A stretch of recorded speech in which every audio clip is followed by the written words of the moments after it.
Mening güzel hayatım.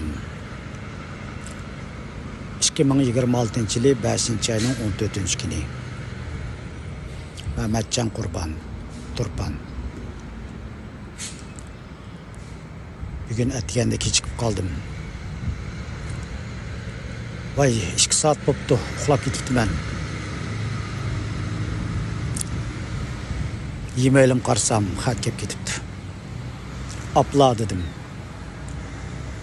Ben kechikmaydim, eğer kechikib qalsam, bir kundan barmaydım. Şunun bilan xat yozibdim, 9 bilan berib bo'lman deb. Xizmat o'rnim 10 minut keladi. Atganda bundaq 9 ga yaqin vaqtda xizmatga baxmagan bo'lg'achqa, mashinaning nihoyat ko'pligini his qildim. Men odatda 6 dan 30 o'tgan chaqda shirkatga unib bo'latdim. Ammo 10 minut kelmaganimga to'ydim.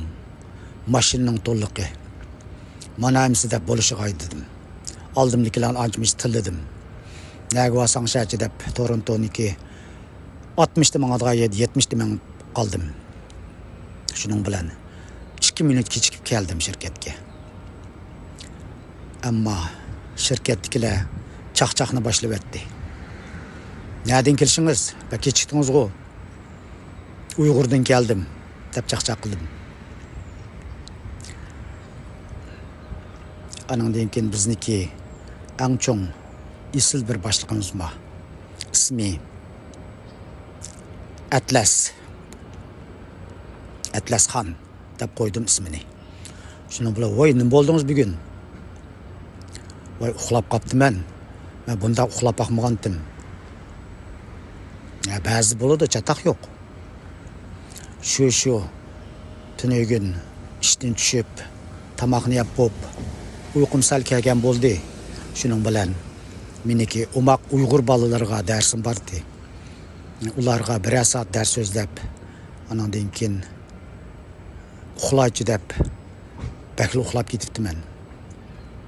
Shundaqmi? Hech qanday ish bo'lmaydi. Siz mi bir qatim kechiksiniz, bak yaxshi bo'ladi deb chaqchaq qildi menga. Haqiqatan bir qatim kechikkanga hech nima bo'lmaydi, ammo men o'zimning prinsip bo'yicha ajab sat bo'ldi deganni o'yladim-yu, bo'ptila dedim. Ammo bizning shirkatda muzika bo'lishiga sayravotdi. Ba'zida chaqchaq qildi. "Nima bo'lding sen? Bugun ajab kechikding-ku?" dedi Jamila. Jamila bak aktif, hammalar uni yaxshi ko'radi. Uning atrofida hammalar baqirib yuradi. Bilmayman, uniki magnitni bak kuchlik. 45 yosh atrofidagi ayol edi, aqtallik. Shuning bilan uningga, "Voy, men umrim bunda uxlab baqman. Dahshat uxlayotibman" desam, "Hech qanday bo'lmaydi, siz uxlab baqing bir qatim" deb chaqchaq qildi. Shuning bilan yaxshi o'tkinimga shunda xo'sh bo'ldim. Şirketdekiler bir-biridan neri chaqchaqchi, nihoyat isil. Shunga ishlaydigan o'rnimda ustilimga kelsam, bizning ishlaydigan uskunlarimiz ancha-muncha kam bo'lib qoldi. Shuning bilan kam narsalarni "Mana olamsiz, an olamsiz" deb hammasi patbera bo'lib ketdi. Shunda xo'sh bo'lib ketdim. Nima degan isil, yaxshi o'tganga yetmaydi ekanda deb chaqchaqarlash, hammasi bilan chaqchaqlashdim. Har xil millat, har xil davlat. Afrikadan kelganlar, aqtalliklar, Vyetnamliklar, Filipinliklar bir-biridan isil. Menga kulimsirab qarab turadi. O'zlarining qul harakat bo'lgan bilan eg'izi anchamiz chaqchaqdan qanmaydi. Nihoyat Uyg'urlarga masalda chaqchaqlashib ekan har qanday millat deb o'ylab qolatdim. Shuning bilan ishimni boshlab ketdim. Ishlavassam, ya supirdigan, yangidan xizmat tushgan afrikalik bir yigit. "Sizning ismingiz nima?" deb so'rab qoldi. "Mehmetcan." Dapaqma mening ismimni desam, "Mehmetcan" deb shundaq Uyg'urchalaplam dedi. "Voy, siz Uyg'urlar deydi ekansiz. Sizniki ovoz talaffuzingiz nihoyat yaxshi ekan" dedim. Sizning ismingiz-chi dedim. O mu o'zining ismini dedi. Voy sizning ismingiz pek oson ekan dedim. Uning ismi men deb berdim. Bizniki Uyg'ur tilida Dara. Dori degan yeydigan, meditsin degan ma'noni bildirdi desam kulib ketdi. Shundaqmi?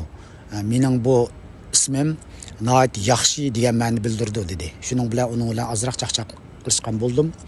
Xizmatimni qilishga boshladim. Hayot nihoyat go'zalligini his qilyapman. Ham qilishga boshladim. Qilishga boshlagan hali bo'ldi. Hayotning go'zalligi, magnetning kuchlikligi, har qanday odamda magnetning borligi meni nihoyat suyundirdi. Men bilan masalda, kayfiyatim masalda muzikalarniki 90-yillardagi ingliz muzikalarning chiqishlari. Menimki ba'zilar bu yerini to'lg'ab tang o'ynaydi. Men ancha-muncha o'ynab qo'yman. Shuning bilan xizmatimiz nihoyat ko'ngillik. Haqiqatan ko'ngillik. İçimden yaxshi ko'radi ekanman deb o'ylab qoldim. Shunga ba'zi bir kechikib qolsam bo'pti-ku deb o'zim kechirib etdim. Bu şirket haqiqatan isligini mush yaqinda bildim. Ammo burun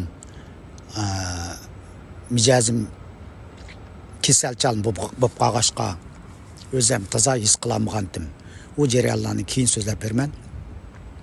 Ammo men hozirni ko'rishni, bugunni ko'rishni, bugunni har qanday narsani qabul qilishni, har qanday narsaga rahmat etishni o'rganib o'tdim.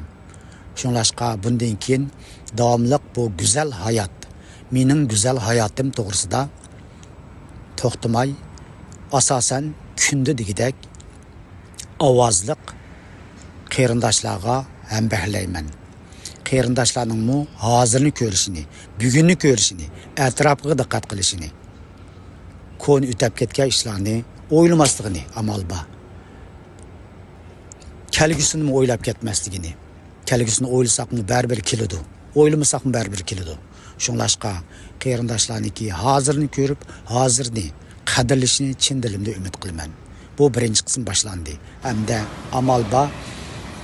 Mening go'zal hayotim temisida kunda qarindoshlarga sunaman. Rahmat. Tarqitib qo'yasizlar.